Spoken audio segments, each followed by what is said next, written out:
Bonjour à tous, si vous aimez vous informer et savoir ce qui se passe un petit peu partout dans le monde, surtout faire le Congo ça, je vous invite à faire comme moi et abonnez-vous sur Koulimedia TV, notre chaîne, et likez, partagez les vidéos et surtout restez connectés.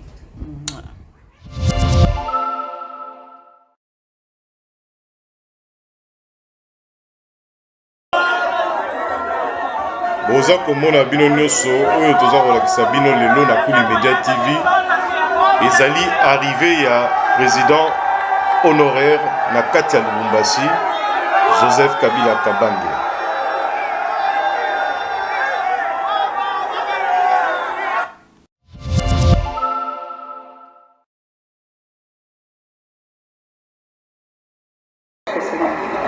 Toujours na cadre au Etali, président honoraire Joseph Kabila Kabange, bakangaki babiloko ebele na aéroport Anjili na mikolo elekaki, bozomona ba valise, babiloko na ye personnel et utaki na kingakati peza kokende kote ya Katanga.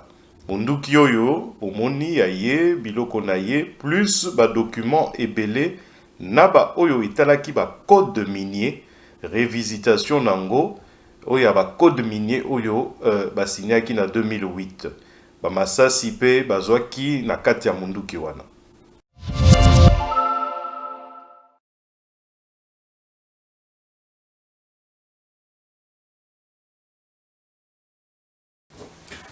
Na cadre ya kosepelisa bana ya mboka pote na fin de l'année oyo elika malamu, président de la République a sangisaki bamisali na ye na vice-premier ministre na mokonzi ya OVD pote batala makambo ya ba 5 saut de mouton oyo ezali na kokoso pe elingi kosila problème nini ezosala te sila te pote bana ya mboka ba problème nyonso oyo ezali ya ba embouteillage esila balikisa ba feti malamu pete bazonga pe na bandaku na bango na tango ya ba couvre-feu na tango.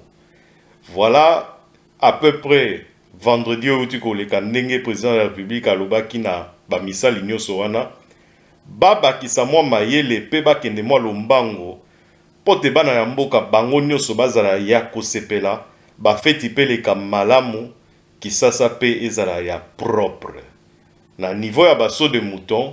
Tozali bongo na baso de mouton ya Sosimat oyo te il faut batalela makambo wana makasi pe mbangu na oyo ya pompage na oyo pe ya place Mandela ya Debonome na ya Mokali na banzi te bana ya mboka bakozala ya kosepela pote wana ezali cadeau ya fin de l'année oyo ezolakisa te misala ebandi ndenge président ya mboka alobaki ye moko na kati ya RDC. Bongo te na situation wana botala bino moko bilili ndenge baso de mouton yango eza ya kosila presque. Donc etikali kaka misala mike oyo mosali ya OVD alobaki na président ya kobakisa mwa ba lumière, kobakisa mwa ba sécurité pote bana ya mboka bazala ya kosepela kino ba feti ekoleka. Kisasa oye président de la République na biso nde oye misala malamu pe ba feti malamu pona bino nyonso. Koulimedia TV, toujours la chaîne de l'excellence.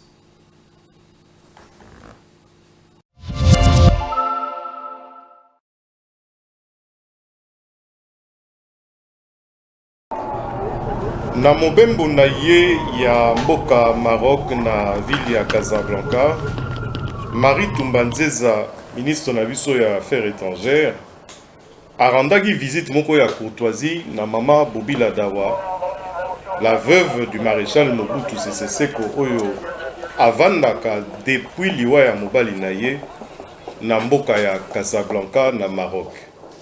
Na bilili oyo bozomona Marie Tumbanzeza avandi na mama pe na kati ya conversation na bango mwana ya maréchal Mobutu na kombo ya oyo bozomona na bilili azalaki pe na kati ya masolo pote basolo la mwa masolo ya ebele pe ya moke na cadre kaka ya visite ya courtoisie oyo ndeko na biso pe mama na biso Marie Tumbanzeza asengaki be asalela yango na tango akendeki misala na ye na mboka ya Maroc.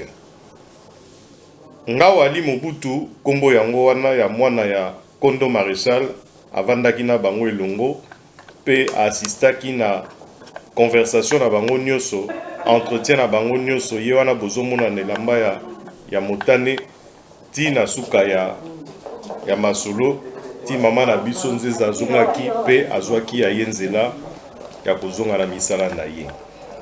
Totondi ye botondi na visite wana. Kuli Media TV, la chaîne de l'excellence. Bolanda.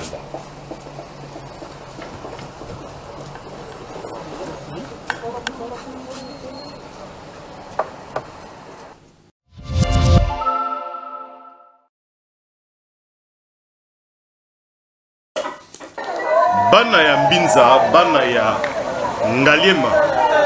O ezali o érosion eza ko bomba mboka na bino.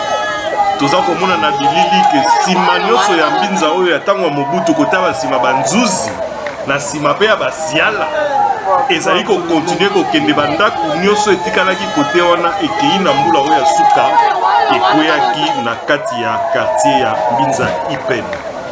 Alors pona yango ye moko le commandeur asengi que na le rassembleur bosangisa makoki po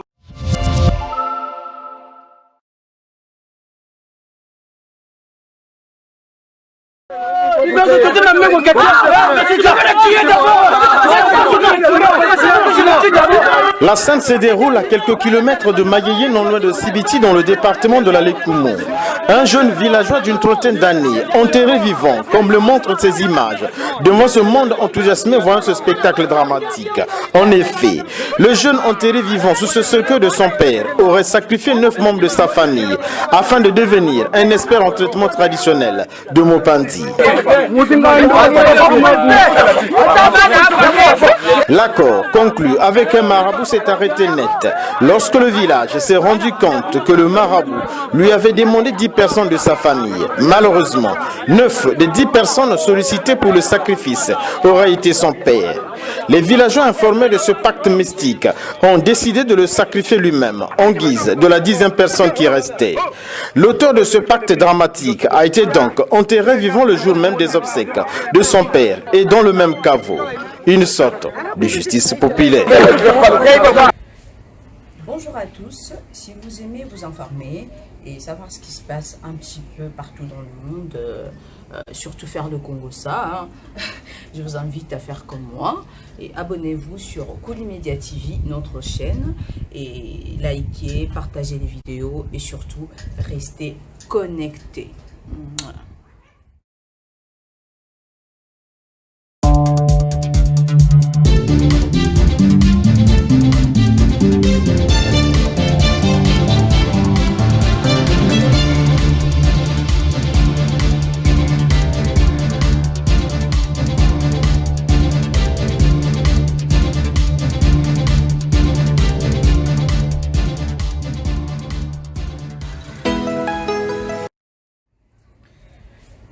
Bonjour à tous, si vous aimez vous informer et savoir ce qui se passe un petit peu partout dans le monde, surtout faire le Congo ça, je vous invite à faire comme moi et abonnez-vous sur Kuli Media TV, notre chaîne, et likez, partagez les vidéos et surtout restez connectés.